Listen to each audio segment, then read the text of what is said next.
writing. Do you know what it means? Hospitality. And you can't piss on hospitality. I won't allow it. What are you going to do to me, Daddy? Tighten my belt by one loop so I don't feel hunger pains. And your sister and mother will have to do likewise. Welcome to The Good, the Bad, and the Sequel. This is the movie podcast where we're talking sequels, and we do it in two parts. The first, an interview with an actor or someone involved that made the film worth watching. And the second, a discussion of the sequel, what they got right, what they got wrong, and how it could have been better. I really hope you enjoyed 2 weeks ago the amazing interview with George Hardy, the nicest dentist actor in the entire world. He was so genuine, and hearing some of the behind the scenes stories of the making of this week's sequel, that is just it's a best worst movie. Is it a sequel? I don't think so. It's not a sequel. Well, it is a sequel, but not really. But we'll get into it. But before we take a little trip to Nilbog, I have to introduce you to my partner in the sequel watching journey, Jamie Riccardi. Jamie, how you doing? I'm doing great, Doug. It's great to be back. And I feel like I was trolled for this movie. I feel like this movie is like the original Catfish. Because I don't know anything about the first movie, Troll. This is called Troll 2, correct? Yes. But there's no trolls. There is no trolls. Okay. I just want to make sure I watched the same movie because so would you put this in the same category as like Friday the 13th Part 5 because Jason's not even in that movie? No, because you have okay. So I was thinking about this the other day. This is like going to see Jaws, but seeing a movie about a grizzly bear, right? We've seen a movie about this trolls. is just 1975, and you walked into the wrong theater because Grizzly was out at the same time. Well, I mean, this movie's called Trolls, but it's about goblins. Why not call it Goblins? Because then that's not a sequel. And again, and I have this question: what's the difference between a troll and a goblin? That is a good one. You know what? I always think of Harry Potter. In Harry Potter, there's no trolls in Harry Potter, but goblins like coins. These things. No, there is a troll. There is a troll, right? The troll that walks into the bathroom, that huge monster. Wasn't that a troll? Remember you're talking about Harry Potter? Yeah. Oh, yeah. You're right. Yeah. Well, so, okay. I would say the average person has no clue what a troll or a goblin, what's the difference, right? So if they called these things trolls, I don't think anyone would know. But right? What if you spell troll backwards? You can't. So you're telling me they changed the name because of the name, because they couldn't spell it backwards. They're like, you know what? It's not going to work. We have to go with goblin. Okay. All right. I can't wait to get into that. Jamie, this is the first time ever. They sent me this from Nilbog. Should I drink this? You know what? Drink it at your own risk. Whew. I'm already growing. So we got to get into this movie, but there's some parts of this movie when I start talking about them, it's going to click like what the real movie is about, which you kind of, I guess, can tell, but really cool. And then, you know what, before you even get started, I into, this kind of, so I'm not going to critique it the way I normally would have. Meaning, obviously, it's a bad movie, but I went into it knowing it's a bad movie, so I'm going to critique it as a movie. Good. Well, that's what you should do. Well, that's what I'm going to do. But again, like we talked about, I'm trying to think of what other movie. I guess you really don't put any movie into this realm.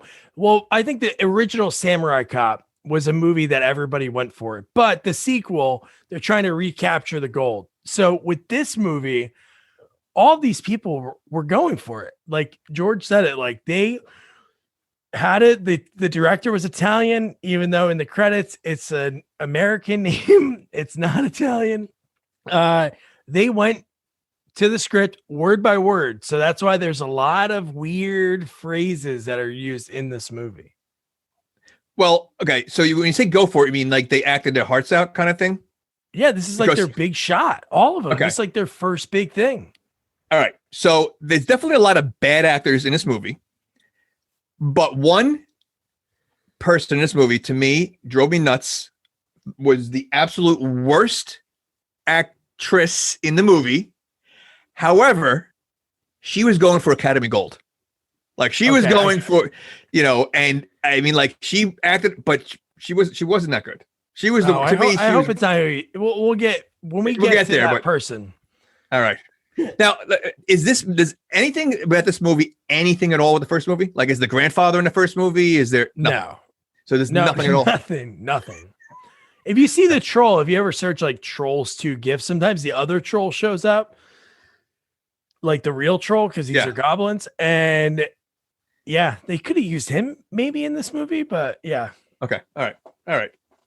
But yeah, so you've never seen this movie. I saw this a bunch on HBO when I was a kid. I remember it being on, and I always remember the one scene with Nilbog, which we'll get into later, but it's something. So let's talk about it. So it's so cool. We've obviously covered, it's got to be almost the 60th sequel that we've done. And I don't know, is this one of our first MGM Lion beginnings? It's crazy that MGM, because this movie was so popular, took it to distribute it. It is crazy. And, I'm as I'm watching, I'm like, all right, this looks like it was made in 1982, but it was made in 1990, right? Like it wasn't. Yeah, like 91, I think, or 92. But it looks like it's so much older. Like I couldn't believe it. But yeah, I mean, to be back like that, I was very surprised.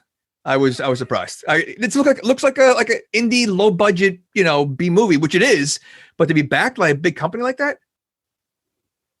They know it's the best worst movie. They want to be attached to that, that lion roar. So did they know that going into it already? Like, was that the plan, or was it like already a good? Like they thought they had something here, and then all of a sudden, because I don't know. Oh, I think everybody goes out to make a good movie. Like I think it's like I just mentioned, like Samurai Cop 2. When you try to recapture it, you could tell there's trying, but with this, you see each scene, they're going for it. The lines are written bad. They're written in Italian and translated to English, and you see people at least trying. So that's what I love about it. Like everyone in this movie is like really going for it. But if you put better dialogue, maybe it could have been better. But some of the lines you're just like, why would they say that? I have a bunch of them written down, but we start the movie off. It's, a grandpa telling a fairy tale to their grandkid. Wait. First of all, he's not telling a fairy tale. He's telling a horror story, before the kid goes to sleep. I mean, again, another trope that we see in every movie now we've been watching, parents and adults are horrible role models for the kids in the movies. He's literally the kid's going to sleep and he's getting a heart. The kid's crying and scared right before he goes to sleep. What kind of story is that? Well, maybe it's even scarier that the grandpa's dead. So this is like the Sixth Sense, but we know in the beginning that happened. Yeah. That definitely gave me a little surprise when that happened. I was a little surprised on that one. That was a good little twist. Oh, it was an M. Night Shyamalan saw this movie. He's like, ooh, a twist, but too early. Wait, that was your accent? Ooh, a twist. Well, he doesn't really have an accent. He doesn't, but that's all right. That was my impersonation of the way Robot Chicken does. Ooh, a twist. So in the beginning of the movie, it just reminded me of like a guy that was auditioning for like a Peter Pan and he was lost in the forest, because wow, to see all those trolls right off the jump, it was something. There was like, it really just jumped right.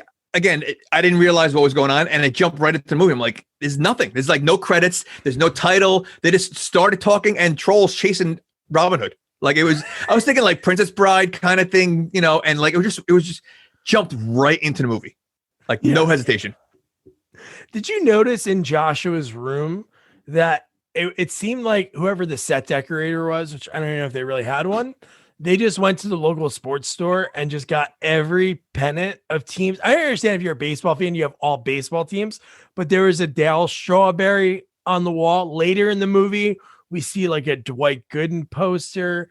We see a Reds, the Cardinals. It's probably the director's son's bedroom. It's not, they probably, I don't think they went out. Well, so let's talk about this. So the director, like I said, him and his wife are from Italy. The wife wrote it.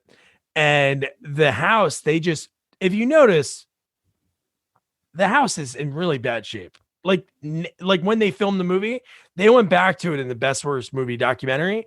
And it is so bad now. But then you could see the ceilings are all jacked up. Oh my God. Well, I have so many questions about that house swap anyway. So, I don't know. Yeah. No, is that a real thing? Yeah. Okay. Good. No, it almost reminds me of Eddie Murphy and like the farm swap when they used to take kids from the city and put them on the farm and saying, but you trade cars and houses. Like I've never heard of that before. It can't be real. That can't be weird. Yeah, that can't be weird. Well, I mean, considering what they are. All right.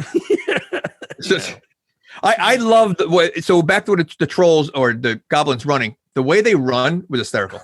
It's almost like they dancing and running at the same time. Like now are they children actors in there? Are they little? Well, there's some are little people. Some you notice are bigger, so hunched over people. But yeah, they shot all those scenes mostly within a few days, most of all of them.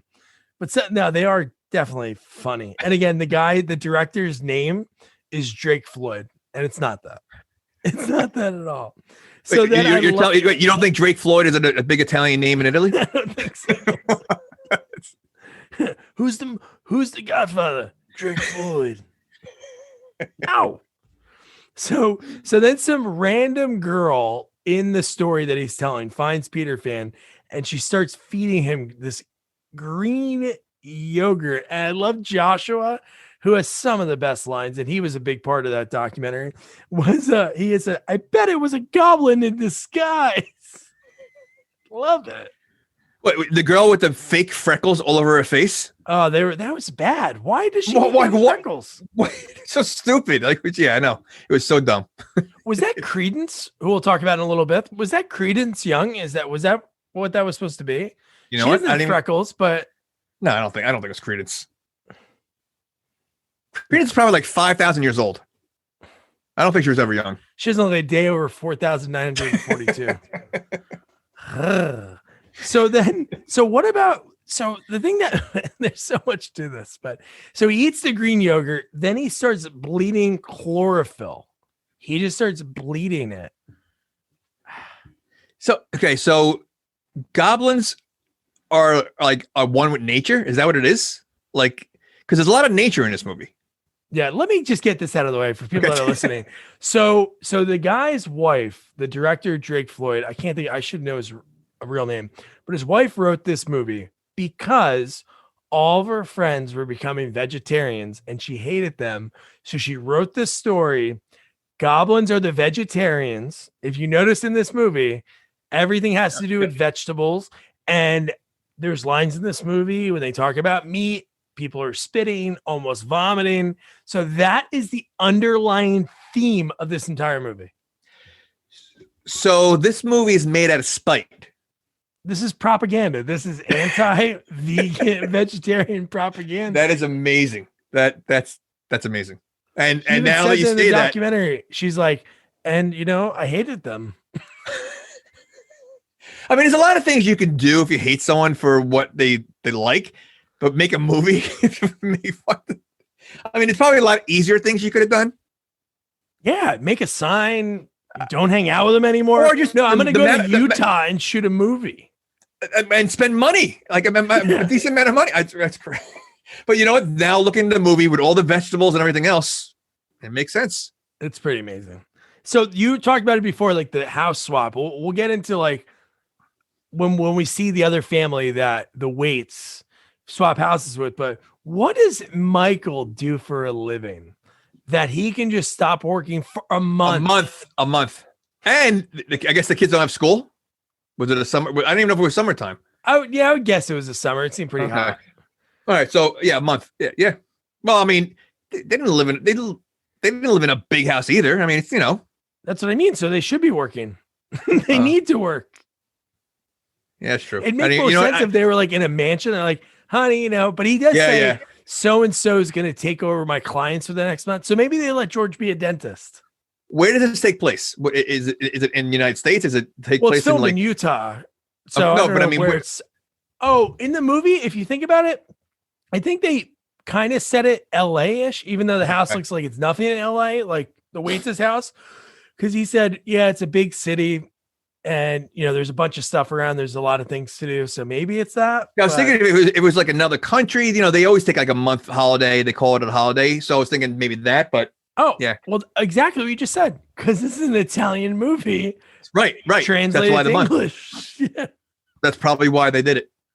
So then we meet Holly, who honestly super cute, and she has to recite some god awful lines, and she again owns it.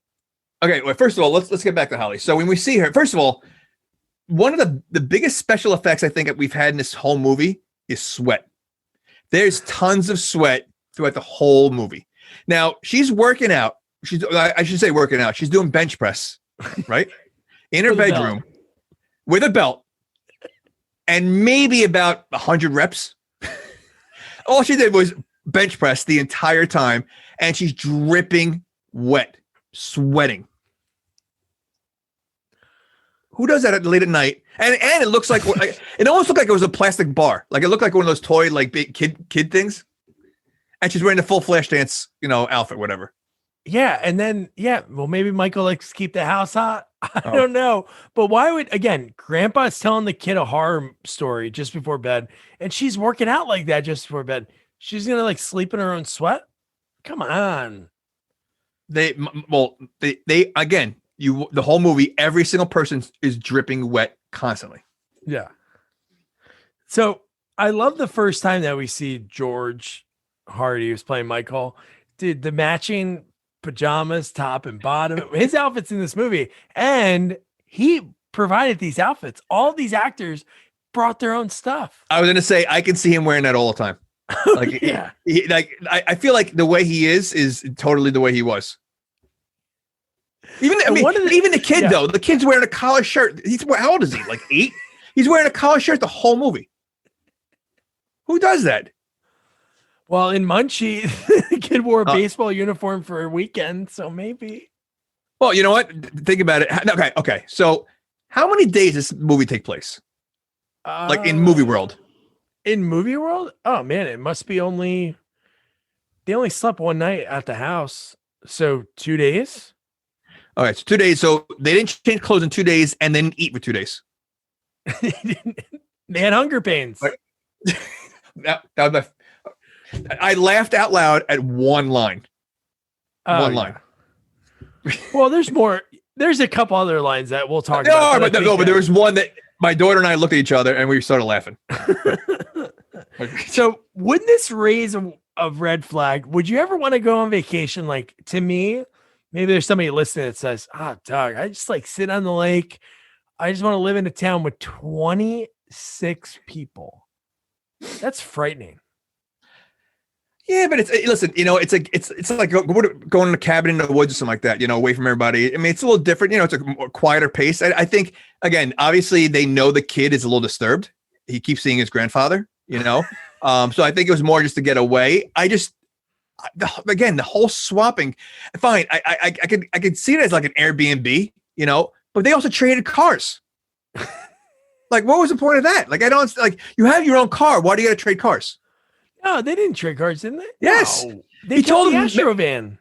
No, didn't he tell him the car has the TV or something? He was saying something. No, I'm almost positive. He was talking about he goes, our house has all the appliances. We got a TV, we got a microwave, we got a refrigerator. No. Because that creepy family left in the pickup truck because the kid, we'll talk about it now. The kid sat in the back of the pickup truck and threw the baseball that says, I have it written down somewhere. But yeah, no. So we'll get to that. We'll get there in a second. You know what? I don't know why I thought they traded cars. All right, that changes the whole movie now. Yeah. So I loved when they were talking about like, hey, Margot was like, oh, Josh is seeing Grandpa Seth again. He goes, oh, it's okay. I had a imaginary friend as a kid. He goes, yeah, but your imaginary friend wasn't your dead grandpa. Yeah, that was kind of weird. I mean, but they obviously they know the kid has issues, but they seem nonchalant about it. Yeah, and it's weird too, and I feel like I was going to ask you about this because I don't know if you picked up on this. So when she's talking to Joshua in his room and says, "You got to stop talking to your grandpa. It upsets your father," and I swear they said something like he's his dad or something like that. But it's the mom's dad. Yes. Yeah. Okay. I noticed that too. Yeah, I think they screwed that one up. Yeah. I was like, oh my God, dude, that made no sense. I felt like the mom was creepy the whole movie though. I feel like she was really like, I don't know, just she seemed like she could have been a troll or goblin. Well, I know. Yeah. No. Yeah. So then we get Holly's boyfriend, Elliot, sneaks in. Well, first the friends all peep in the wrong. That's total 80s strobe. I love that. Trying to sneak in the window, but they go to the wrong window. They scare Joshua. He freaks out. You mean the fact that there's 4 of them on a ladder, like looking in a window? And then really, not for nothing, the 4 biggest tools ever. Oh, dude, totally. And the fact that Holly must get a weird vibe. She really likes this guy. And then she really hates this guy, really hates. Because the first thing she says is like, oh, you brought them? You didn't bring your friends, did you? And then they're at the window. And she's like, you know what, Elliot? I'm not into group sex. And I'm like, whoa, this escalated. Well, first of all, she's not into any of that at all. Like, I mean, right? She's been waiting. But like, yeah, it just bizarre. Like his relationship with his friends is extremely bizarre. You have this super cute girl here, and he'd rather hang out with his guys all the time. Yeah. It's so bizarre, the fact that he has to bring his friends. Like when she basically is like, my dad hates you. If he catches you. Oh no. What does he say? I have to release. He says something like sexual like that. And she's like, if my dad catches you, and he's going to rip off your tiny little nuts and chew and eat them. And I'm like, that's something that he said before. Yeah, I know.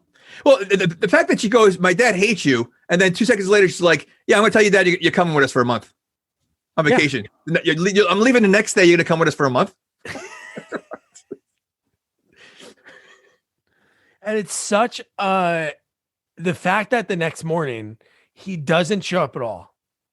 And his buddies, how old are they? 17, 18 years old? Yeah, they had to be. And they have a Winnebago.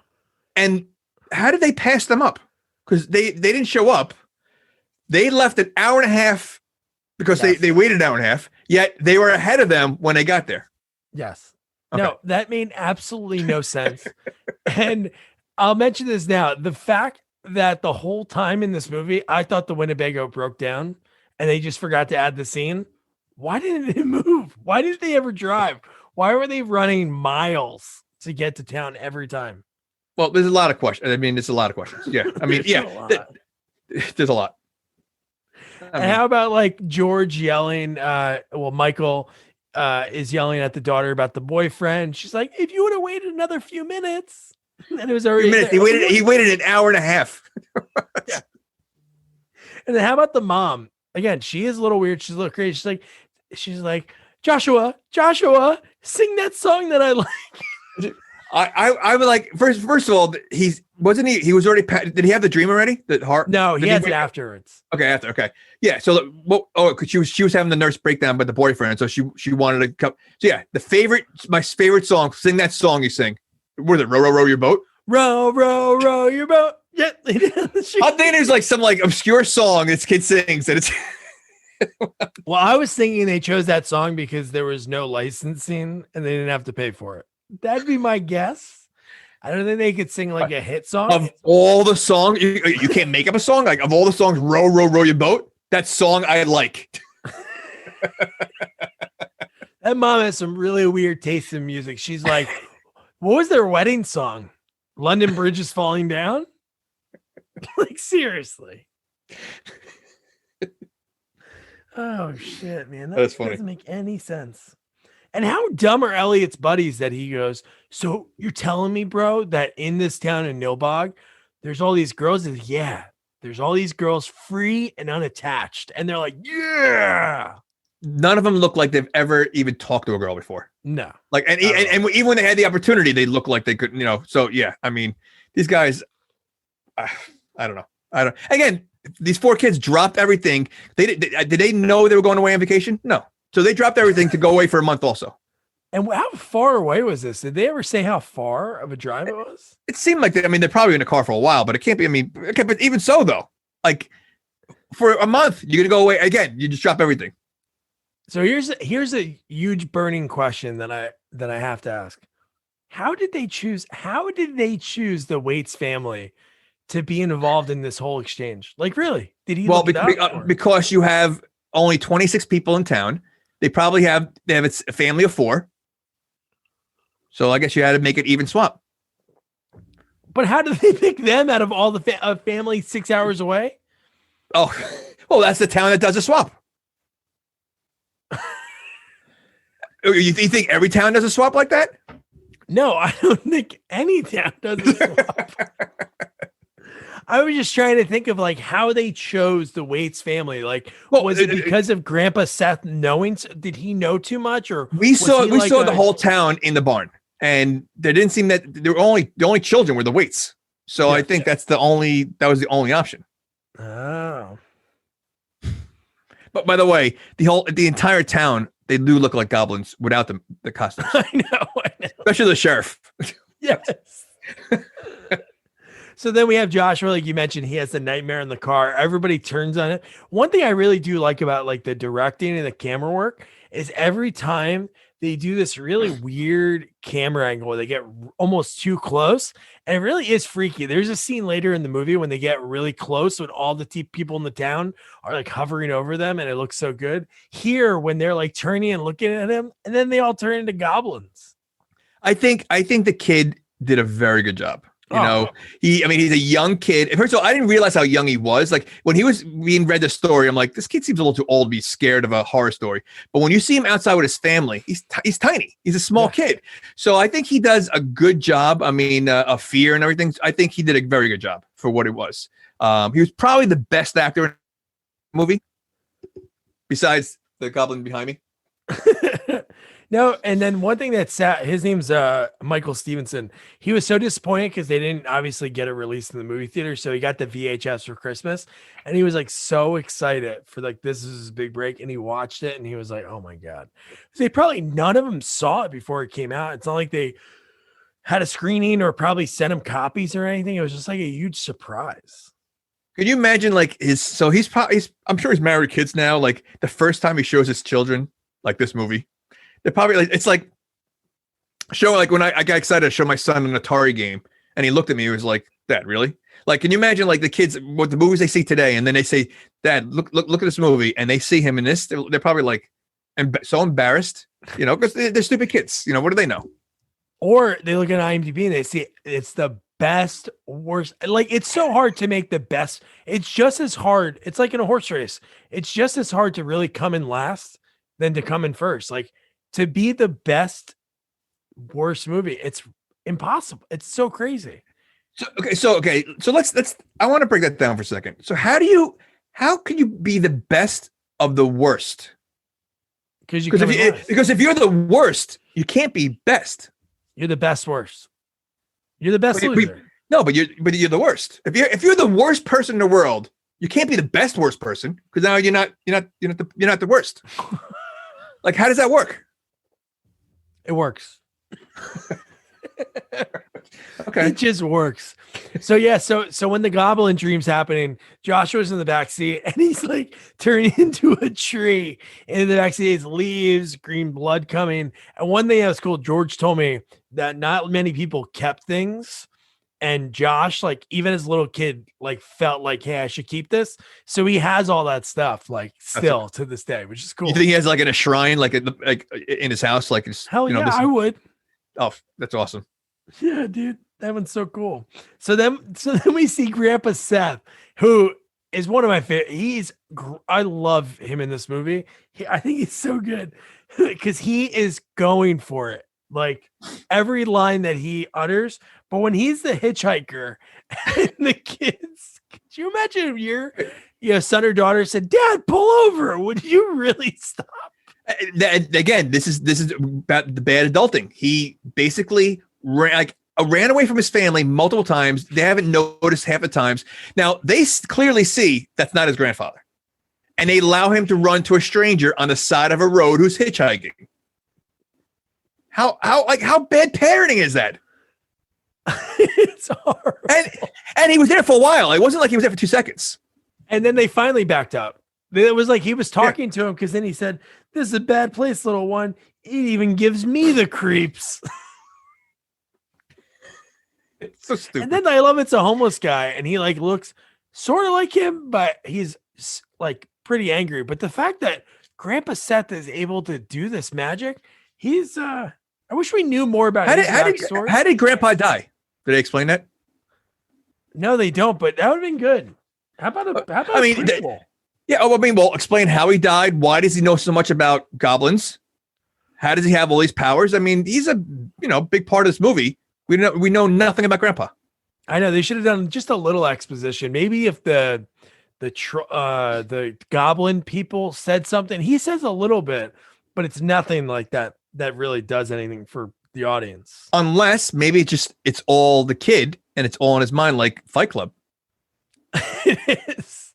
And he's not. I mean, the grandpa is never there at all. It's just the kid's talking to himself and doing everything himself. That would be great. So then they get to Nilbog. They pull up. Well, first they see the Winnebago pulled over, and Holly flips off the boyfriend when he's like waving for them. But when they pull up and they're like, "Where is everyone?" And again, it seems like it's like 2 o'clock, just timing wise, because they said they were leaving first thing in the morning. Yep. It's a farming community. They're all sleeping by this time. It looked like it was in the middle of the day. And like that would freak me out. No one was there. Yeah. Yeah. And then we dive into the other family. Like if you went to a house, again, first of all, you're a little creepy and a little weird and a little off. If you're okay with swapping homes with someone, like somebody, first thing they're going to do, medicine cabinet, go through your drawers like that. That's all I think about. I 100%. And you have these people that are just staring. Yeah, but you know what though? The family seems so clueless. I mean, again, there's so many times in this movie that they've come across creepy situations and they act so clueless, like he's so oblivious to what's going on. Yeah. So, I think like they were so excited when they walked in that house. I thought it was the most beautiful house in the world and all this they're so clueless. So like, the kid's the only one that wasn't clueless. No, he was. Grandpa Seth trained him to know like what to look for. Yeah. But the fact that when the family leaves, yeah, and the kid throws the baseball and says, "Eat before we eat you." Amazing. And what's with the color green? Just what is like? Is it just the chlorophyll? Yeah, that's exactly what it is. It looks like almost like the green when you bake, when you buy the stuff to squeeze on, because the green stuff on the corn, it's not even wiped on the corn. It looks like toothpaste on the corn. The fondant looks like fondant. That green. Yeah. And wouldn't it be creepy enough? Again, you're doing this exchange. You're already like kind of weird. Like the Waits family, like you said, they're kind of clueless. I don't know how I feel if somebody left me a feast. That's been who knows how long it's been sitting there. Yes. But again, they drove a couple hours. They haven't eaten, so they're hungry. But they don't notice there's a lot of green. Again, like everything is green. The drinks, the food, the insides of the food. Like, I mean, it's like that doesn't act. It's like to me, I would think like, oh, maybe it's rotten. Green. It's rotten.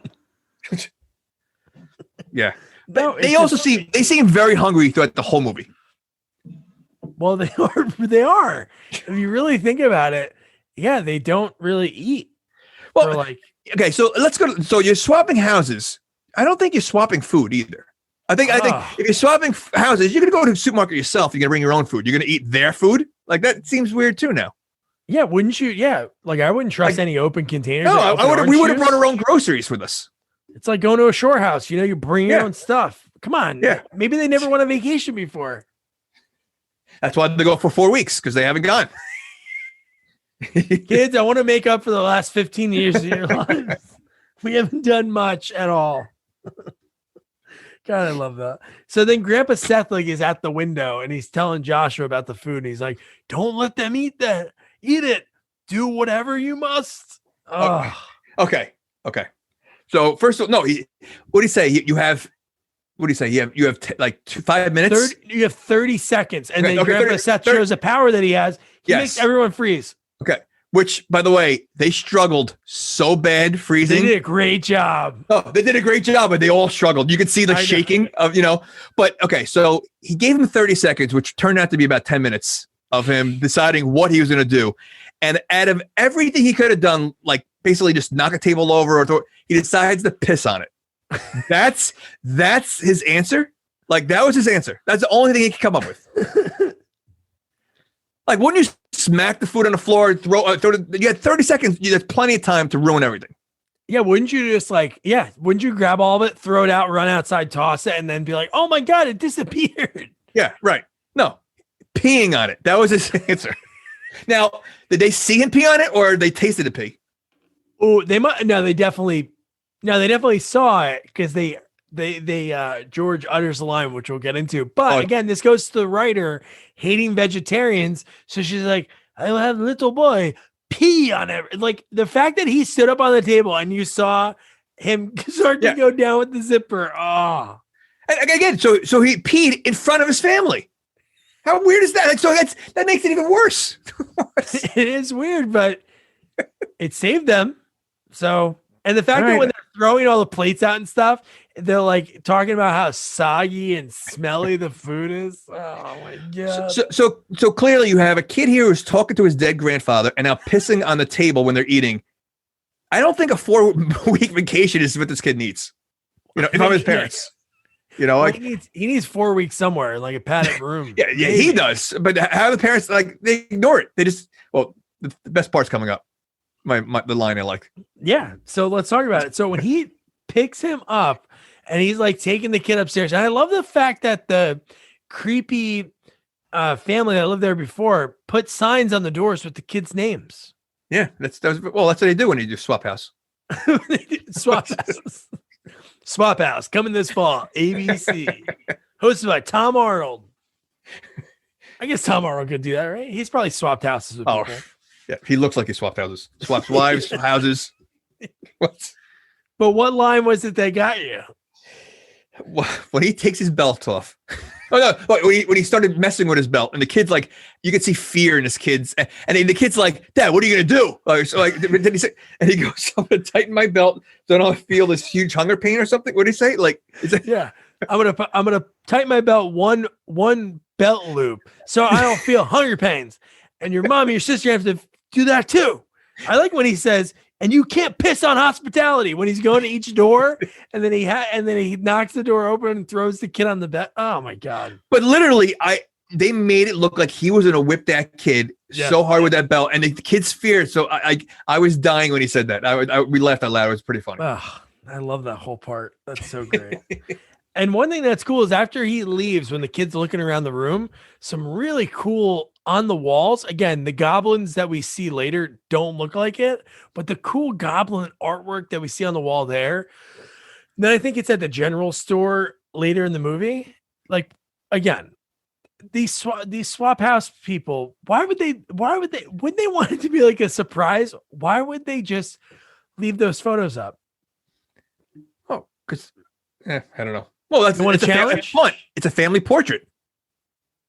The goblins. It is. It's a family portrait.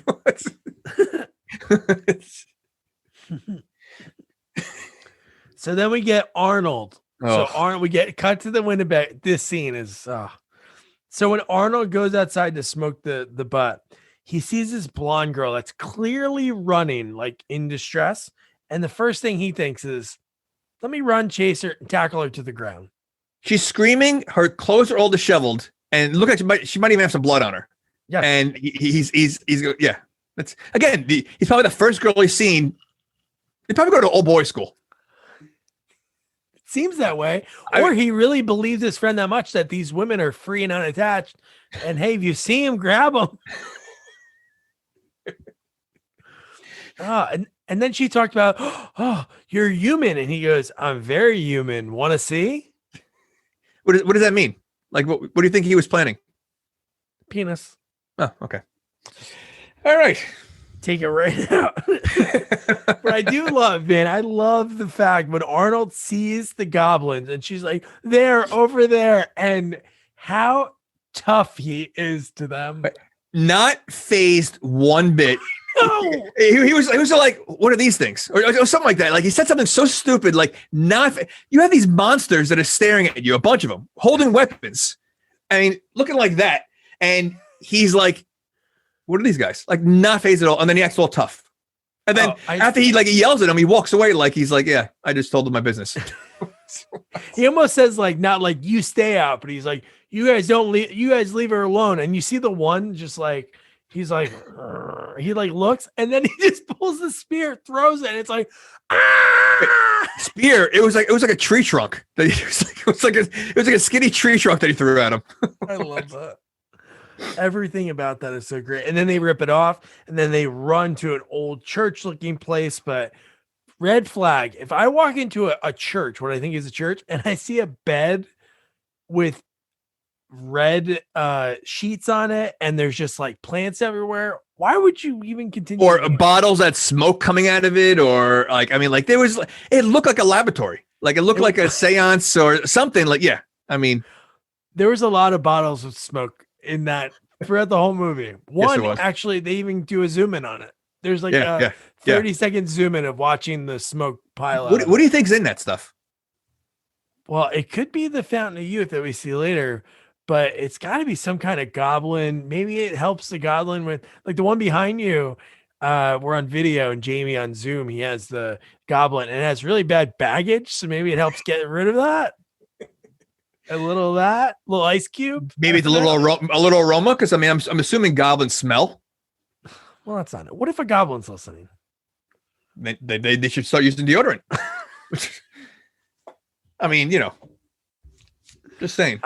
I feel like Old Spice would jump at a goblin commercial or goblin centric. Listen, they have caveman commercials. Why can't you have a goblin commercial?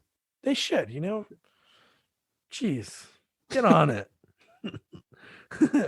So then we see Deborah Reed as Credence. No. Dude, she brought it home. She wanted to win that Academy Award.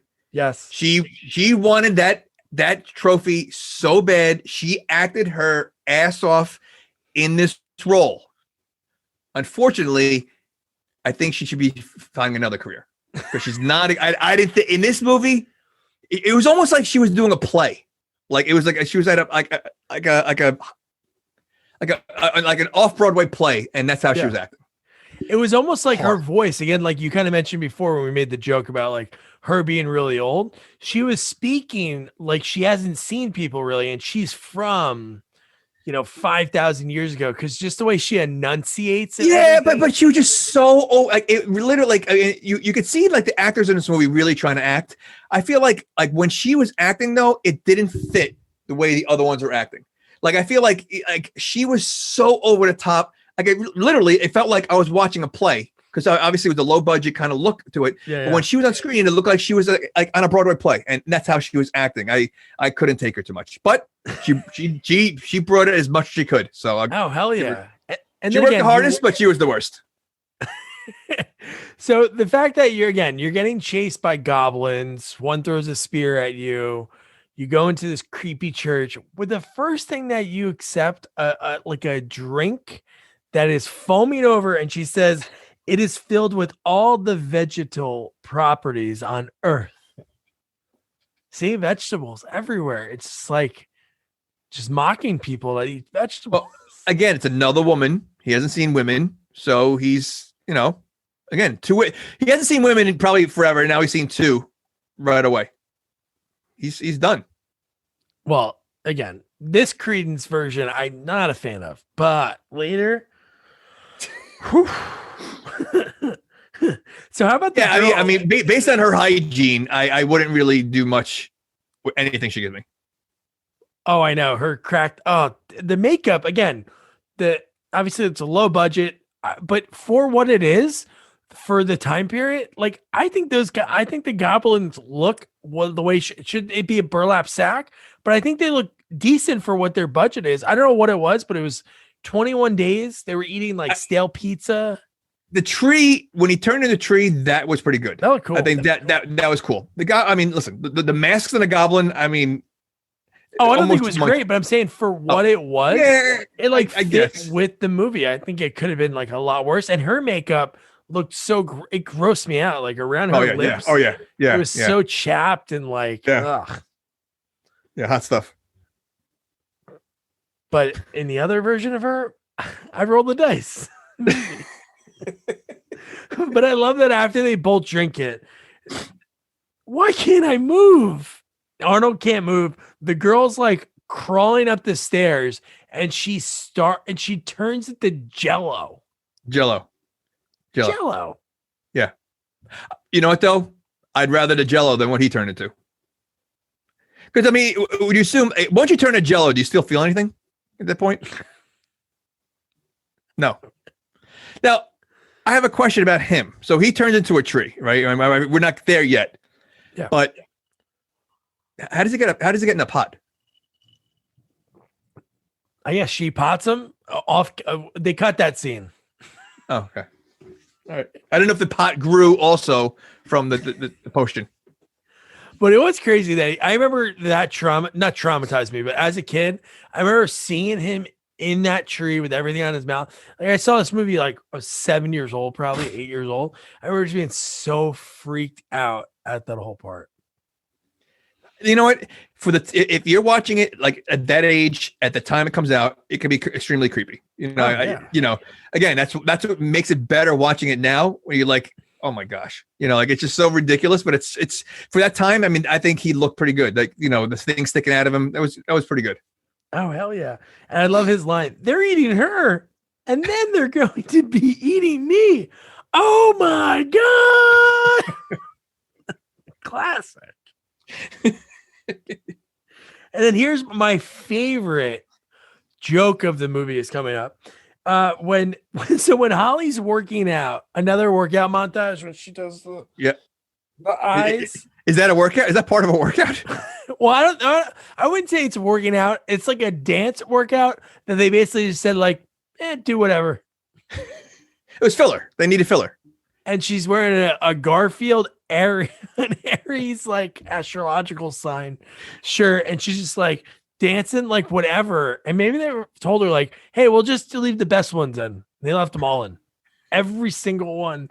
But when she's dancing and Grandpa Seth's head comes in the mirror and says, Joshua, and she like freaks out, dude. The next part, you laughed, I hope, right?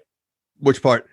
So when Grandpa Seth, when Joshua goes, Holly, don't worry, I'll switch. Yeah. Also, I'm not afraid. Yeah. Right. The kid's been afraid the entire movie. Is that what you're talking about? Yeah. Well, no, I'm not saying that's the funny joke. No, he did that so he could talk to your grandpa.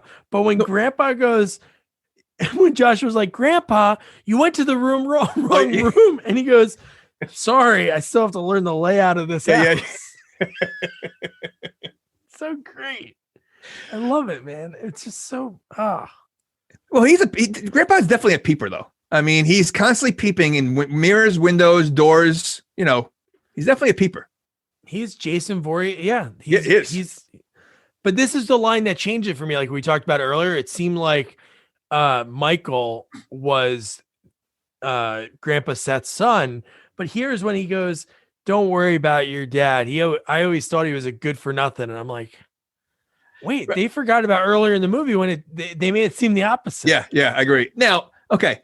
So again, Grandpa's telling the kid horror stories, and now he's telling his grandson that his father's a good for nothing. Like, so, I mean, as much as a hero Grandpa is, he's kind of a douche. No, he definitely is. He is. And like, to me, I don't even think the father's been that bad. I feel like the mom's, are good for nothing. Like the Oh. father's the only one really doing anything. Yeah, his kid pissed on his food. Yeah, and he didn't beat him. I'm not advocating beating your kid, but I don't know if pissed on your food in front of you. And your father does nothing, and he just tightens his pants. That's a pretty nice father. Oh my god! So then we get one of the buddies he wakes up. I think this is Jason Stedman, Drew. He gets up and he's like, man, there's no food. He's like, I want coffee and milk. And I think he said something else, but he's like, I'm going to go. And he starts like jogging to go get food. Tons of sweat again. Yeah. Now again, you made the point before. They're not broken down, are they? Or they are broken down? No, they're not. Okay. So why not drive there? They have a car. It made no sense because it looked like he was running for a long time. And did he have any clue there was a store anybody? Because he was on a highway. Like there was nothing nearby at all. No, they had no clue that where anything was because they pulled there first. It's not like, because we wouldn't have saw them if it was like they went through the town beforehand. Yeah. But then how about this? I just saw the sheriff's name. Do you know what his name is? I think that's his real name in the movie. No, I know. Gene Freak. Gene Freak. I love that. This scene reminded me of First Blood. It was. Again, if somebody picks me up a cop, hey, maybe I don't even know if I would get in. But then he offers me a sandwich with green meat on it, maybe. And you're just going to take a sandwich from that whole It makes no sense. He's like, are you hungry? He's like, yeah, sir. And he like eats this freaking green sandwich. And, do you even ask what it is? Like, I mean, have you ever seen a green meat? Like, I mean, or green anything like in a sandwich? Like what would be green? Like that. Like it looked like a burger. Look like a green burger or something. Like I don't know what it was. Even if somebody gave me a sandwich that had meat on it, I'd be like, hey, what the hell is this? I'm not gonna just eat a sandwich, Yeah. Oh, damn, you're not just gonna eat it? It was human flesh. Damn it, I almost got you. You trickster, you Hannibal Lecter. So I love that when he drops over at the general store, again, red flag, you get out of a car and everyone, it's like a small town bar. When you get in there and everyone's staring at you, oh my God, I would just run. All men, no women.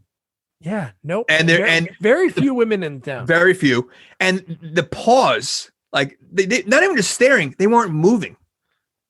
Would you even walk in there? Like I would like go so far away at that point. Yeah. Like, all right, you know what? I don't need anything. Like that was just So here's a little tidbit. They all look creepy too. They all they look like if you said, hey, a goblin as a person, what do they look like? Those people. Exactly. So here's a little behind the scenes thing. And again, this isn't like, I don't want to make light of this. So the guy had some mental issues in real life. He was like in a mental institution in Utah. Which one? Who played the general store clerk. Oh, okay. So I don't even know what else he was in. I don't know if it was just local stuff, but he said to his agent, because he was able to leave the mental place that he was well enough to be able to leave on the weekends. He told his agent, hey, I want to start acting. And she's like, well, I have an audition for you. If you get it, you don't have to pay me a fee. So he auditioned for this role. He came back, nothing. So then they called him and said, hey, you got the role because the guy we wanted, didn't show up.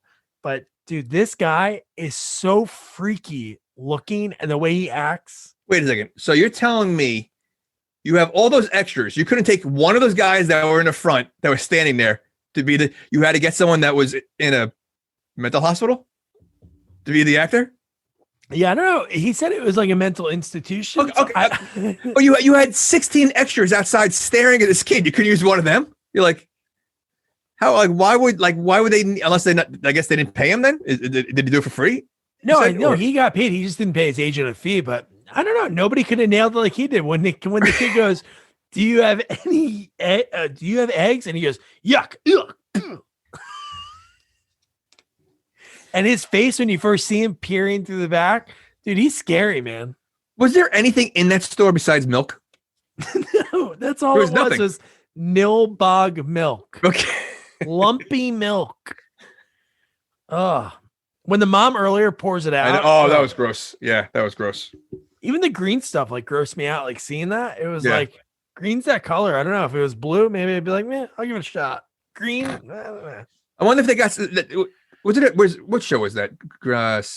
I can't do that on television. The slime. It looked like slime the whole Oh yeah, it did. Yeah. the whole movie. So how about when he comes out again? He has this weird interaction with this guy that he's like, "Do you have bacon?" Ugh, bacon. He goes, "You drink milk, Nilbog milk." And then when he goes outside, these random guys that just stared at him before said, "Hey, go find your buddy Arnold." He said to meet him at the old church that is a house. That's what they said. And he like, okay, I know where that. Like, what? He doesn't How would he where know? that is. Right. Yes. First of all, why would he know Arnold? How would he know? And then where would he know where the church is? But he finds it. Yeah.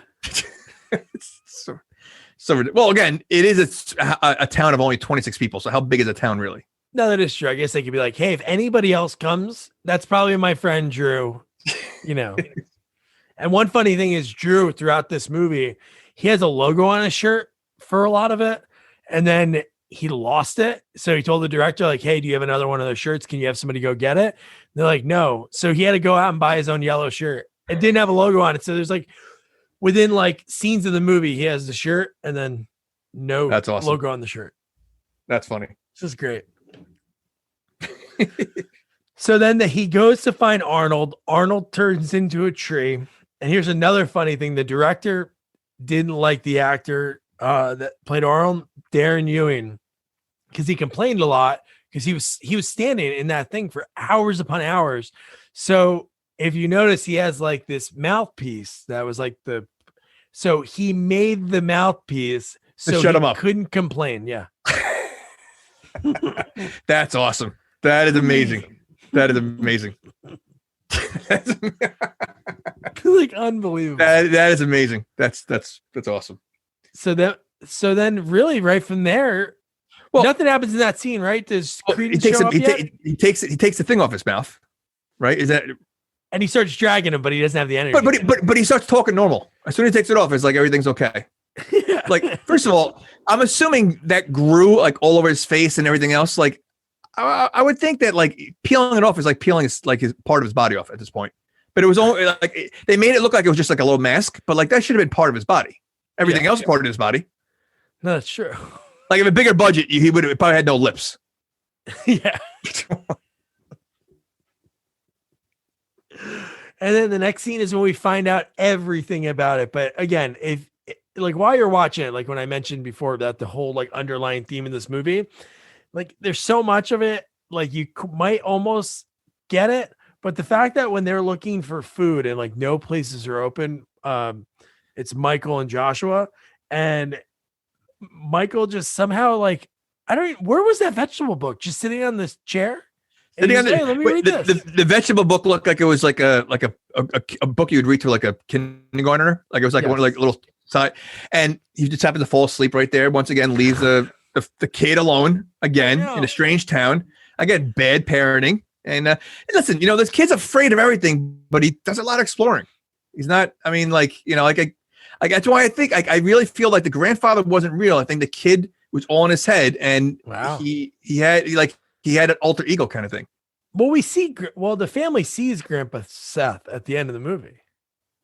I don't know, but no, I understand what you're saying. I actually thought at one point I was going to say, because I haven't seen the ending in years. I remember a lot of the movie. I was like, what if Grandpa Seth really isn't dead and he's like real and he's just like really just somehow like hiding? Like when the mom comes in the beginning of the movie, he like hides behind the chair. And we see that at the end, in a flashback. But so why does he fall asleep? Is he tired, or is there something within the words of the vegetable book that makes him tired? Well, he hasn't eaten in a day. It's true. And it's built. And I'm assuming they also haven't drank any water because everything's green. So they haven't eaten or drank at least a day so far. And it's super hot. And it's super hot there. It is. So, you add all that together, you're going to be a little tired. Yes. And I love that he has a skateboard there. And he just happens to look in the side mirror, and he sees that Nilbog is goblin spelled backwards. And then he just skates away, and he's going, like you said, exploring. Wait, by the way, another twist. Nilbog.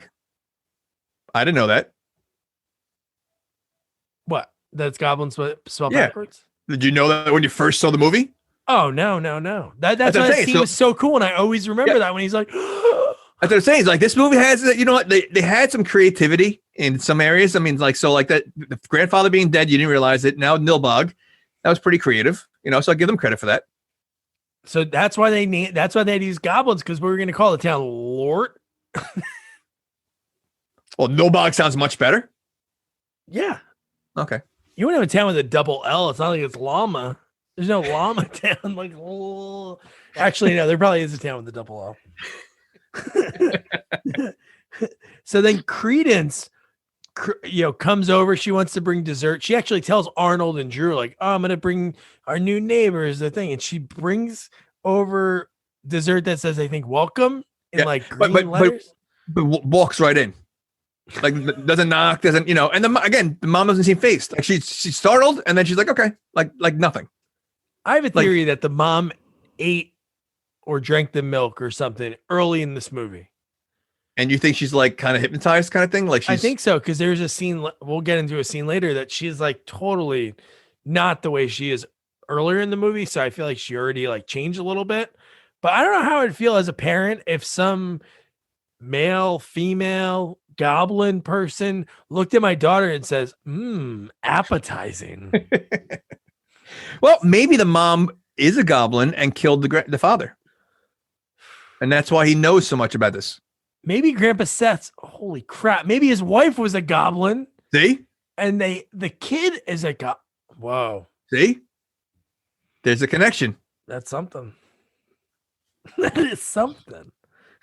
So then we cut back to Josh. This kid is so badass, 8 or 9 years old. That age, I'm picking boogers. This kid's like going into warehouses, and he sees like a town meeting going on. He climbs up and he notices the family that they exchange with is there. How big is that hole in the floor that he's looking through? Because he literally, like, it was a small, when he moved that wood, there literally was a huge hole that everybody could see him. Like they'd be like, "Hey, what's that kid doing up there?" Yeah, he wasn't trying to be discreet at all. I mean, he acted like he was trying to be discreet, but he really wasn't. Yeah. Did the pastor look like anyone to you? To me, he looked like Kane Ted Hodder. DiBiase? Who? Oh, he did look like that. Kane Hodder, the guy that plays Jason. Yeah. Best of the Best too. I was pitching some kind of wrestler or something. He just seemed like an old like wrestler. Yeah. And he had the voice, the way he had the scout. Yeah. Kids, kids are sinners. Like, but again, there were no females. Like, where are all the women though? Like, I mean, the only woman there is, I think there's an old woman and the family. Right. That's it. So like, well, then again, like, is Credence, I guess she's so she, like, how do goblins mate if there's no women? I don't know. And she's there's no girl goblins when we don't. Well, she is. Right? Well, she's a girl. She is as a person, but as a goblin, she looks just like all the other ones. That's true. What? Goblins don't even have boobs. They don't? Well, they can't have babies. There's no kids there. So what do you need boobs for?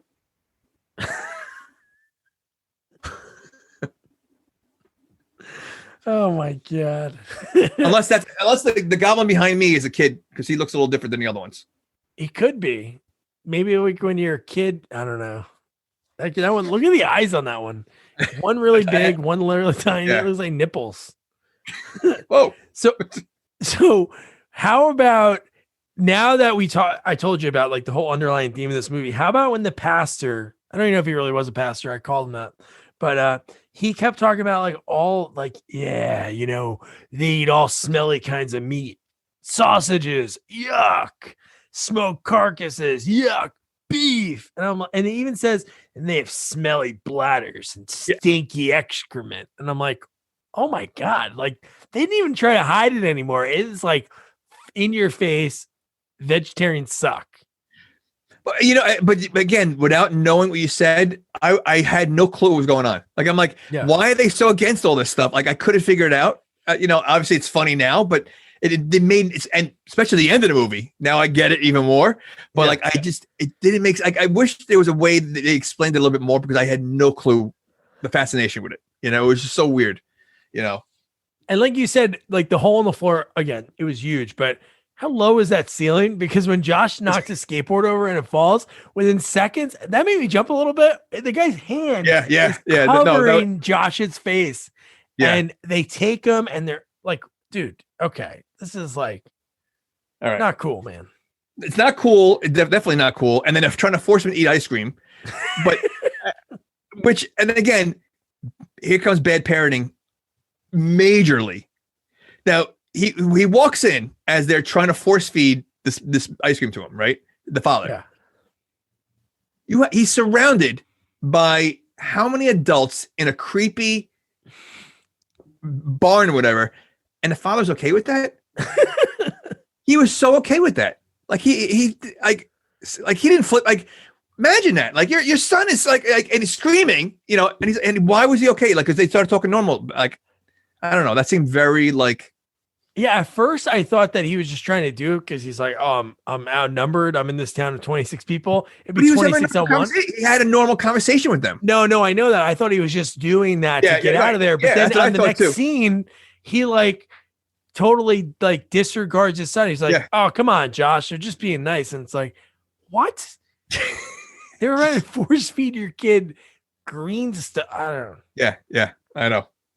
Jesus Christ. And they start partying with them. So it's like they so clueless. It's ridiculous. Yeah, no, it was absolutely insane. And then the fact that they turned into goblins too. And just when Michael arrived, when he woke up from his vegetable cookbook nap, he wakes up and he sees them, and they quickly like turned back. So he didn't see like what they were. Ugh. How about we didn't talk about this earlier, but how about Elliot? Him and his buddy are sleeping in the same bed together. Again, all boys school. That's fine. Yeah, which is fine. But when Holly shows up, she remembers where he's at. She must have walked there. Yes, she walks there, knocks on it, and when he comes out, he was just almost like when you interrupt someone in the middle of something. He's like, "Hey, what's going on?" And he's like buttoning his shirt. And she's, again, lays it on the line. She's cute. She's young. Hey, I want you, but you got to leave your friends. And he's like, what do you mean? She punches him. It's strange. It's a strange relationship he has with his friends that, like I said, and she's obviously very aggressive, but she still sticks around with him, which makes no sense. If they had sex before, then I'd be like, okay, the guy's hung like a horse, but they haven't even done anything unless maybe he's a trust. All right. He's a private school kid, trust fund. Maybe his dad works at, I don't know, maybe Microsoft or some big company. So she's like, you know what? I'm in it to win it. But other than that, the guy has no qualities. His parents none. hate him. None whatsoever. Yeah. It's a bizarre relationship. It's bizarre. Yeah. So what? Another question. Again, I don't know much about goblins. So if there's a goblin expert listening, check us out at Sequels Only on Twitter and let us know this. But what do clovers have to do with goblins? Because throughout the movie, they zoom in on all these people. They have these little marks. What is? Do clovers have a lot of chlorophyll? Do clovers have a lot of chlorophyll? Of course they do. Well, okay, so all plants do. All right, and are goblins Irish? They didn't seem drunk during the movie. Oh, they've been drinking the whole movie, the green stuff. And it's green, Irish green. So maybe they're Irish. Maybe it's a luck thing. Maybe. So is a leprechaun a goblin? I was going to say that. So now you have. So is there a difference between hobbits, leprechauns, goblins, and trolls? Well, I'd say hobbits look pretty normal. They look normal. Like people. Their feet look like they're like massive. Everything else is normal. They're the size of a goblin. Or some was gummy, and the guy behind you, Totally different. Okay, so hobbits are out of the question. So it's now trolls, leprechauns. Yeah, but leprechauns are different too. Yeah, no, they are. You're right. I don't know. But I want to say it might be maybe goblins are from Ireland. Maybe It's a they lot are. of green. There's clovers. Yeah, I just thought it was so weird that they showed that earlier on that one family. They zoomed in, but they didn't mention it until like later. And I think Joshua or Grandpa Seth says it. And then I noticed on each person, especially the pastor, has it like on his cheek, and I'm like, is that going to be something? Is there going to be something later? Yeah, you know what? We never discussed that. What's with the mark on their face? Why do they all have the same like scarring? That's the clover. I don't know. No, I know, but yeah, it's weird. Like they didn't no explanation on that whatsoever. Unless that's how you spot. That's how you spot a goblin. Wouldn't it be like a hidden? No, that's how they turn goblin. Yeah. No, that's that's what makes them human. But when they put that on there, they turn human, and they take it off. They spin like Clark Kent in the phone booth. Do you know that's all they did? They just like peeled it. That's like, it. He turns to a goblin. That's it. Amazing.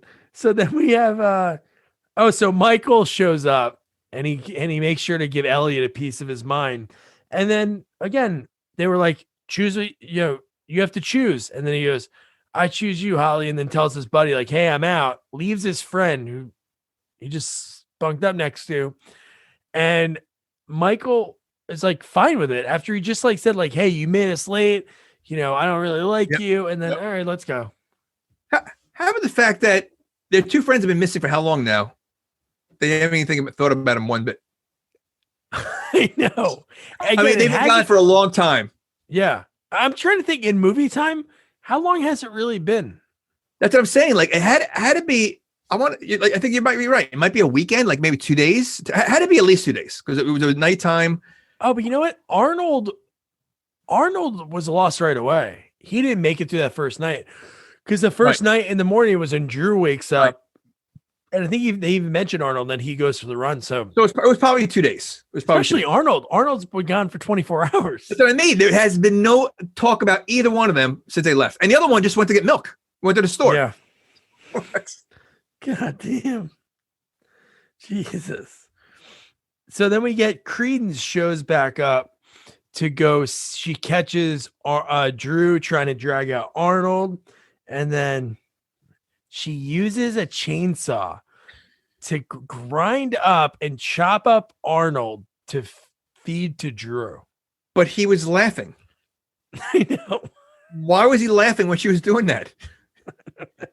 Like, well, I mean, she said you'll feel a little tickle.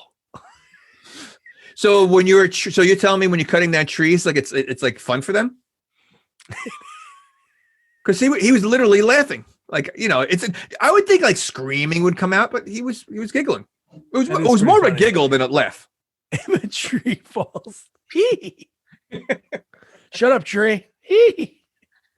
Maybe they do that to make the woodsman, the axeman, feel bad.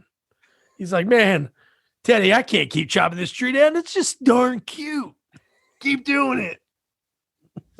I thought that was so funny just now. But the fact that he drank his own buddy without even knowing, That was weird. Yeah.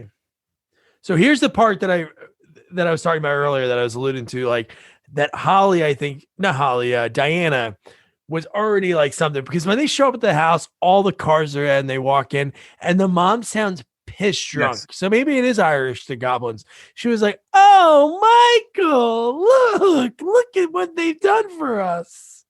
Yeah, she, I think you're right. She seemed like she's been in kind of a trance-like state the entire movie. Yeah. So you might be right. I wonder if the end of the movie is really the beginning of the movie, kind of thing. Well, no, she wouldn't be around if that happened. You're gone forever. Yeah. I guess they don't really. It's not like vampires. It's not like they turn people into goblins. So goblins don't have to be invited in? Well, we'll get to that because there is that line that's kind of weird. Right. And if he repeated it back to her and said, oh, yeah, you can come in, then I would have thought that. But that was weird when she said that. It was just like. Because then again, later in the movie, they don't go in. They wait outside. Oh, I know that. Oh, So, that made no sense. yeah. But yeah, just the bad parenting. Like again, all this stuff happened. These people just took, Yep. Joshua, and Joshua's like, these people, Grandpa, they're goblins, and he's like, you know what, Joshua, I'm sick and tired of you. You go to your room. They're trying to show us some. I think he even says like hospitality again. So he goes. How embarrassing is that though? You send them upstairs in front of everybody. These are the people that were surrounding him, making him feel comfortable, and you're throwing them upstairs. Like Yeah. bad parenting. But then we get Grandpa Seth. He's back and he's better than ever. The fact that he goes to the kid, he saves the kid because Credence flies through the mirror when he's calling for Grandpa Seth, and Grandpa Seth has that axe and chops the friggin' hand up of the goblin. I love that. Where does Grandpa get all this stuff? Because he also has a knapsack that he gives the kid. He's magical. Okay. I mean, honestly, they needed some kind of backstory of Grandpa. Something. Just explain something. He's like Felix the cat. Like really, he has everything appear in seconds. Okay, so if he could chop her arm off, what does he need to keep leaning on the grandson for? Why doesn't he just take care of business himself? Maybe he can only do so much. Okay. Maybe he can only battle Credence. Maybe Credence is his ex. Something should have been added, or maybe that's his mom. There should have been something. No, I agree. Because he's able to be everywhere and do everything. Why doesn't he just do it himself? Yeah, again, they could have thrown exposition like, I can only battle her, Joshua, but you can battle the guy. Like if they would have just thrown that out there, so then we're not like as the audience like thinking that. But I love how he looks Paul Bunyan-ish. Yes, Paul Bunyan was an old man, and when he's standing there with like the axe on his shoulder and the goblin's blood's everywhere. But dude, when he looks at the kid and says the line, "We must move quickly to put out the fire," and what fire, Grandpa? The fire that we're gonna make with this, and he shows the kid a mop. Like, where'd he get that? He's like Green Lantern. He can make anything he wants when he wants, and it's just like, there's way too much power with this Grandpa. There's too much. It's amazing. It really is. Honestly, a movie about Grandpa would be like key. Like if they were to make a third one, it had to be about Grandpa, and that would be like, to me, that would be a watchable movie. Oh, hell yeah. His story he's so great in this movie. And the fact, again, this kid's like 8, 9 years old. Yeah. He gives the Molotov cocktail to the grandson. And right at that point, the pastor guy comes out and grabs it. You're like, dude, is this pastor going to kill this kid? Like, I thought he was going to light it and throw it at Grandpa. And oh my God. So this is where the pastor does sort of say a line. All he says was like, I'm going to send you back to the gates of hell. No, that would have been great if he mentioned a line again, like some exposition, like you again, or you've come back, or some stupid kind of. Maybe it was like his family was one that escaped when he was a kid. Again, based on what you were saying, I don't think the writer, the director and writer, really cared much about that. They just wanted to focus on the vegetables. The anti-vegetarian. Yeah, I don't think they cared about something like the loopholes. I just think they just wanted this. She was so mad and made a spiteful movie that she didn't care about anything else. Because honestly, that's the biggest loophole is the grandfather. I mean, there's no explanation why he knows so much. That would have made. I think could have made a difference in the movie of just explaining a little bit more. Yeah, and he's by far just so great. And the fact that, again, the magic that he has, so this pastor's like trying to cast him to hell, and then Grandpa uses this magic, makes this lightning bolt that looks like a lightning bolt on a piece of paper appear and just start the guy on fire. It was unbelievable. That was awesome. I did like the burnt flesh goblin. The burnt flesh goblin looked awesome. And one funny thing from the documentary is in the documentary, they go to the house and they redo a few of the scenes, and they redo that one. George running out and grabbing the fire extinguisher, and he goes to the director. He goes, "But how the hell would I know the fire extinguisher's there? Because if you notice, it's like tucked away from, so he wouldn't know if it's there." So it was silly, but I love that their face was. They look down at it. They're like, "What is that?" And they're like, "He was one of us." And I'm like, "Whoa, it's happening." So fire melts the skin off to turn you into a goblin? So is it like one fats? It's like, what is it? Like a human suit? Yeah, I think it is. Is it like it's like Hellraiser? It's like that thing in Hellraiser. They just like zip it up and. Hell yeah. No, it's just like, yeah, it's that. And maybe he just pulls off like the like the 4-leaf clover. So really, it wasn't the fire that was all over him. The fire hit the patch. And that's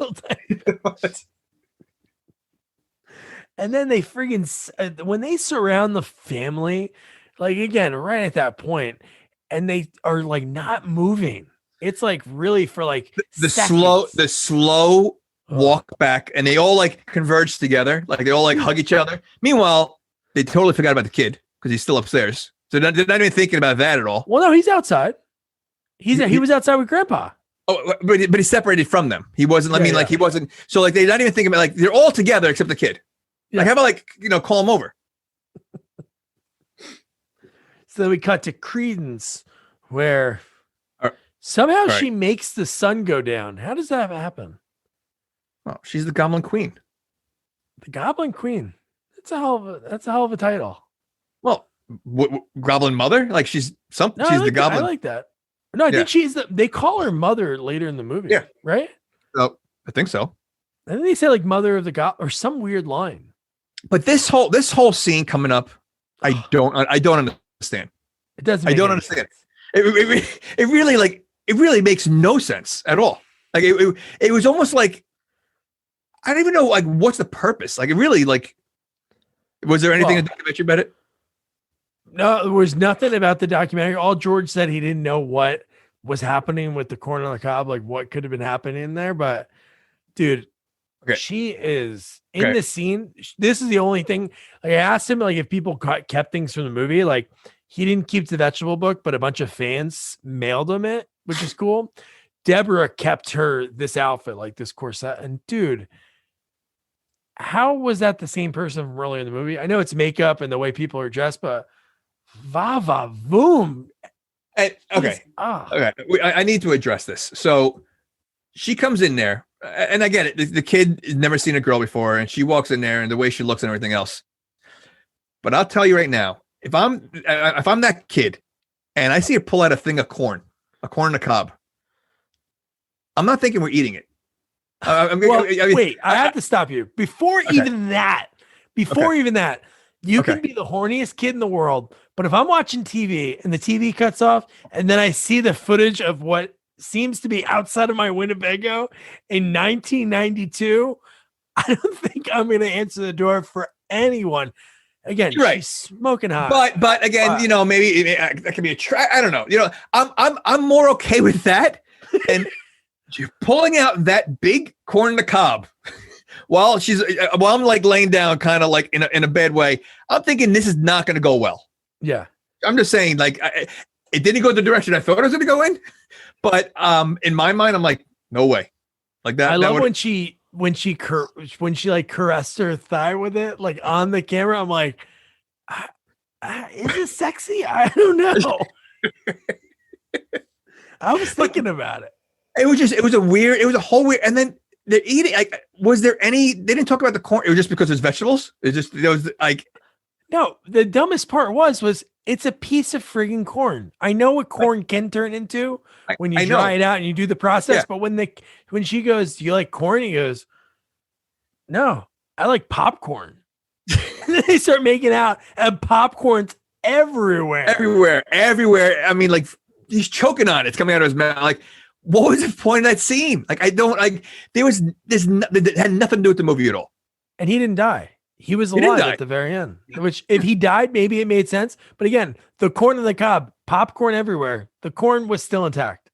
They should at least had somebody with a knife like cut it all down so it was all gone. No, perfect piece of corn. It just made it was just a weird scene. Like, just made no sense. And then he wakes up with popcorn, spitting popcorn out, and that's it. That was the whole scene. Like, I don't know. It was just so bizarre. I wrote this sex scene makes the one in Showgirls look good. I don't know. The pool scene in Showgirls is a little, mechanical bull. God, that was so great. So that whole part, then we cut back to the family. They're surrounded in the house. And they think, hey, you know what? Let's go in. And again, great line, just the Italian to English thing. When Holly's like, why don't we have a seance so we could talk to Grandpa Seth? And he's like, oh my God, you're so smart, big sister. So stupid. But how about the grandpa? Not the grandpa, the sheriff, when he holds up the bag and he's like, there are sandwiches in here. So eat them. Make it easier.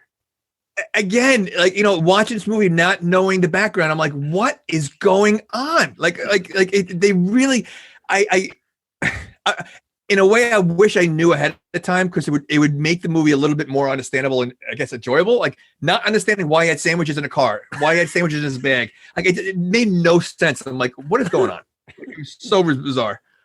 Oh my God, dude. And then later, you have the guy that owns the general store. He's like, just eat the sandwiches, because if not, then we're gonna have to. It was like this weird process. Then we're gonna have to strain you, and then we're gonna have to make it sit overnight, and we're hungry. And I was like, if somebody wanted to kill me, I don't think I'd make it easier for them. Like in The Pick of Destiny with Jack Black, when Tim Robbins can't walk, and he's like, come over here so I can stab you. It's like, why would you help the guy trying to kill you? Yeah. Oh my God. But how about Grandpa? So they get Grandpa to come back, but Grandpa goes, I'm only here for 10 minutes. It's like, his times are off. 30 seconds, 10 minutes, he can only do his stuff, a certain amount of time. But then they tell, like, hey, this is what we got to do. And we have to destroy the magic stone that gives them power. And then just before this whole time, like you said before, why are these people afraid to go in? And then they finally I'm like, storm the castle. Then they finally do. Right. I liked, dude, that scene was cool, because I don't think there were stunt people. It was just George as Michael tossing these people around. Well, it also seems that goblins are not good on staircases, because they had trouble on every staircase. They were all falling down. Well, I'm going to guess those masks are probably not that good, so they probably couldn't see where they were going. That's probably possible. That's definitely possible. But you're right, though, because first of all, they were inside for the party. So why wouldn't they just bum rush? Like I said, like, why did they have to wait, unless they couldn't go back in until they turned to goblins again? Like, that didn't make sense. I don't know. But it was funny. The music and how many were in there, and they were just chasing. I love when they got upstairs and somehow there were some in the bedroom already. Yeah. Like somewhere in the house, like waiting. No, that was funny. And then this is when Grandpa Seth gives him a bag. He gives him the bag and he goes, again, weird exposition. Hey, you can use the contents in this bag, but only when you need them. So you're saying don't use it when you don't need them. Basically what he's saying. Okay. Oh my God. And again, so Grandpa has the bag. Why does the kid need it? Because honestly, the kid did nothing that Grandpa couldn't have done himself with that bag. I don't think he could do it. Maybe that's something that he's not able to, or he's Fight Club. He's Tyler. I'm telling you, that's the only explanation. Yeah. And what's in the family? I know they were kind of like had a lot going on, but Joshua just disappeared. He teleported to the house. Right. And he's just sitting there. He's by himself. And he gets, again, the actors, probably couldn't see the guy in the goblin suit. He was choking him pretty good for an 8-year-old kid. They grabbed him. They were grabbing him, they grabbed him aggressively. Yeah.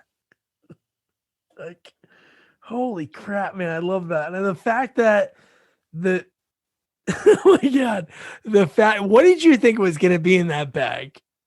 I thought some kind of like knife or something, like some kind of weapon.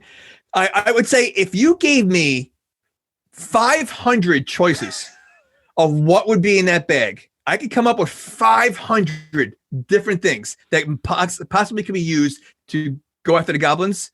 The thing he pulls out would never be one of them. You weren't thinking a double-decker bologna sandwich? Again, imagine watching this. Again, not knowing anything about vegetarian, and that's the weapon of choice. I'm like, what is going on? I mean, seriously, so ridiculous. Like I said, 500 things I could come up with. A bologna sandwich would not be one of them. And just the way he was eating it, it comes right, and they start all convulsing because of this. There was I don't know if you ever heard of a movie called Leonard Part 6 with Bill Cosby. Yeah. Okay. So at the end of the movie, I think his weapon of choice was hamburger meat that he would throw at the bad guys and it would melt them. He was raw hamburger meat. And that's what it reminded me of. Like, and that movie was I think rated one of the worst movies ever made. Oh. So not the best worst movie. You know which one that is. But same concept. A bologna sandwich and hamburger meat. I love that.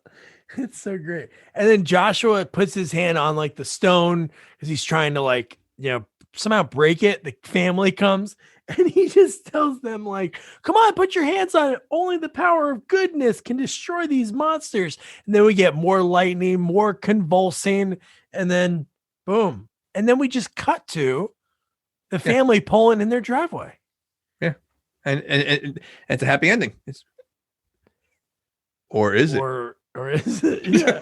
How about the fact that you get home? So again, they were doing this exchange in their minds. They were going to do this like, family exchange. They come here.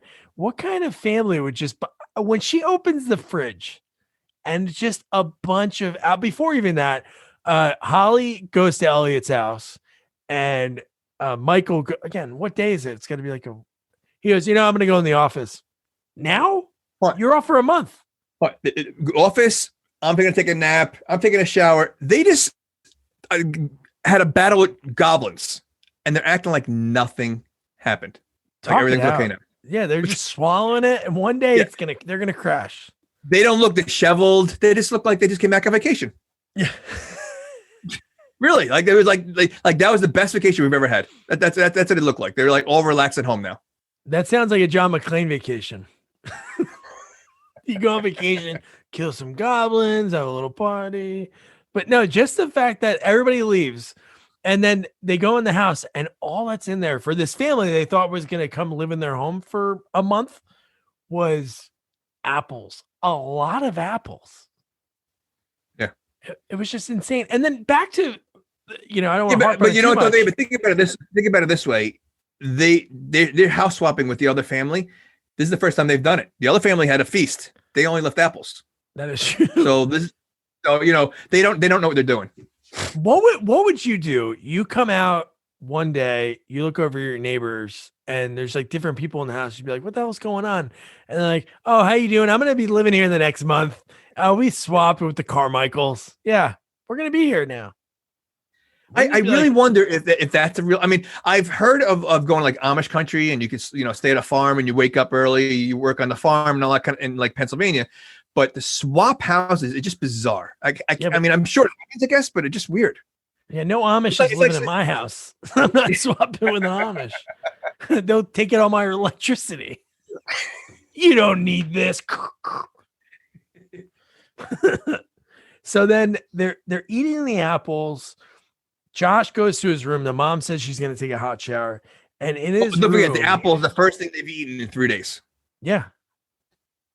So again, I don't think earlier in the movie when like the kid ate the green meat sandwich in the sheriff's car, again, he started sweating right away, but I don't know if those apples were tainted. It's not like we saw anything so I think she ate something earlier.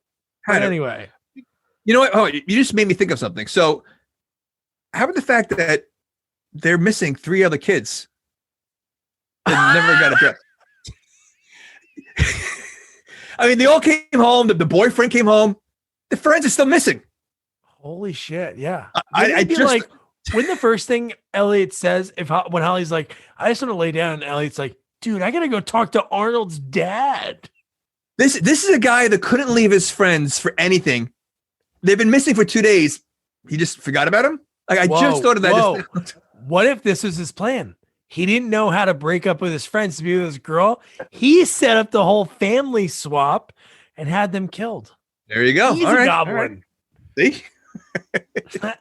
that makes a lot more sense than some of the things that we discussed. That explains everything. We can rewrite the script. Yeah. So then Joshua's in his room. He starts hearing these weird, like mouthy sounds coming from the hallway. Then he finds a baseball. that says, "Mommy is so good." And the shower just before that was like covered in green. And then oof, he walks in and he just sees his mom getting devoured by these goblins. How did they get there? Did they follow him? Where's the father and daughter? Is that the father and daughter? No, there was like 6 or 7 of them. I thought they all died. They were all convulsing. Maybe the family turned into goblins and they started eating each other. Or the goblins are faking it. They're like, okay, we're going to do this thing. When they touch that stone, let's pretend it bothers us. Go, ah! I love Were they planning on making a third one? Is that why they did that? Or because it just ended. It just ended like that. Like it was such a So you're telling me my mom. So after all that, the goblin's going to win and eat everybody. Oh yeah. Well, do you think Joshua ran and got away? I would think so. Why? He's been pretty good throughout the whole movie. Yeah, but the grandfather is he only had 10 minutes. He's gone. Oh, yeah, that's true. He's on his own now. Or is he? I would love to the grandpa like, here's a Molotov cocktail, throw it in your kitchen. But I love that. So if he does get away, so now the movie basically is the kid's an orphan the rest of his life and his family died. Okay. That's a happy ending. That's nice. Troll 3 on the run, and it's just the kid running from his like goblin family. But how about the one troll looks up and again, do you think they're going to speak? Yeah, they do. Do you want some, Joshua? And then boom, end. Fun fact, that was the first scene they filmed. The last scene was the first scene? Yeah, is that bizarre? That obviously bizarre. Go in order because based on the way they can schedule things. But still, though, of all scenes, though, yeah, I know. And that's like a simple scene. Like it doesn't have to be first. Like that's an easy scene to film. Unless they were like, "Hey, we're gonna try this Jello mold." They're like, "Holy shit, it held! Let's film this right now." Well, just think about Face Off. Face Off. The first scene they film in that movie is the action sequence at the end. The first scene they ever filmed. Well, I could see that only because what if someone gets hurt or something like that? You got to get the big scene out of the way. I mean, a huge scene. This is simple. Like makes no sense. But maybe they only rented a house out for whatever, and they need to get use that. Maybe. Wow. They're like, oh shit! I thought we rented it for a week, only a day. But yeah. So that was Troll 2. This is like for us, like the pinnacle of sequels, because just that is the best. Worst movie, so that means it's the best worst sequel ever made. So Jamie, what was it? What was your experience like watching this? Like I said, if you didn't tell me anything about the best worst movie, the documentary, and all that, I would have a hard time watching this. But knowing what I was getting into, without knowing the details, but knowing what I was getting into, it made it easier. I'm not saying it wasn't rough to watch. I'm not saying, it had its moments again for the time it came out. But it was, it's definitely interesting knowing the history of it. And I would say, I know the next question is, would you recommend it? I would say that watch it the way I did and then watch the documentary. Because I'm going to watch the documentary because that will just add to it. I think if you're not going to watch the documentary, then don't watch the movie. I just think it's one of those movies, like we mentioned before, like there's bad movies that you watch and you're like, these people like suck and they're just mailing it in. But I appreciate like when you could tell people are like giving it them all and they're giving it their all. And again, I'm not going to lie. Like I loved Grandpa Seth's, some of his lines, the jokes, George's line, the hunger pains, you don't piss on Southern hospitality. There's just like these funny lines in this movie. And again, this is part of like, it's a cult classic. It's like cinematic history. That's something, a perfect storm happened when they filmed this movie in Utah over 3 weeks. No, listen, these kind of movies have fan bases, a lot of people love these campy, bad movies regardless. So, there's definitely a fan base. I'm not one for these kind of movies. I have a hard time watching them. Again, this one is a little different. This one, because of the history with it, I think it makes it a little easier. But like I said, if you're not into these kind of movies, you're not going to like it. But if you're into documentaries, then it's definitely worth a watch. I think it should be a combination. If you're going to watch it, you got to watch both.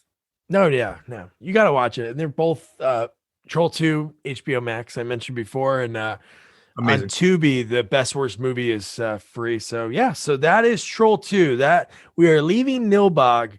And our next sequel that we're covering is perfect because it has next in its name. The next Karate Kid, the installment that happened, I think 5 years after Karate Kid Part 3, stars Hilary Swank, Pat Morita, Michael friggin' Ironside, and then next week's guest, Michael Cavalieri, who plays the villain Ned in the movie. But so one thing that I knew him from was the movie Showdown. That's a great movie from my childhood. It was on like UPN or Channel 11, on Saturdays, like so many times. It's free on Amazon Prime, which I definitely recommend. Next Karate Kid is free on Netflix, but Billy Blanks, Patrick Kilpatrick, who we interviewed, and that'll be out in May when we're going to do Under Siege 2. But God, just the fact that movie's a ripoff of Karate Kid. And then the next year, Michael gets this role of a lifetime playing a villain in one of the biggest really karate franchises. There's bigger ones that we're going to be covering ones in the next few months. But this one is like a huge, like everybody knows the Karate Kid. I saw this a long time ago, so I'm looking forward to watching it. And Michael, this is gonna be a good one. Oh, hell yeah. And then Michael has a movie coming out, and it's Ritornato, and I'll put all those links in the notes when I put it out, but it's really cool. It's about him going back to his family's home in Italy, and it's just like a really touching story, like documentary type filming, but cool. You're going to like him a lot. So don't forget to review, rate, share our podcast, follow us on all social media at Sequels Only, and don't forget to check out our website, sequelsonly.com. Good night. Good night.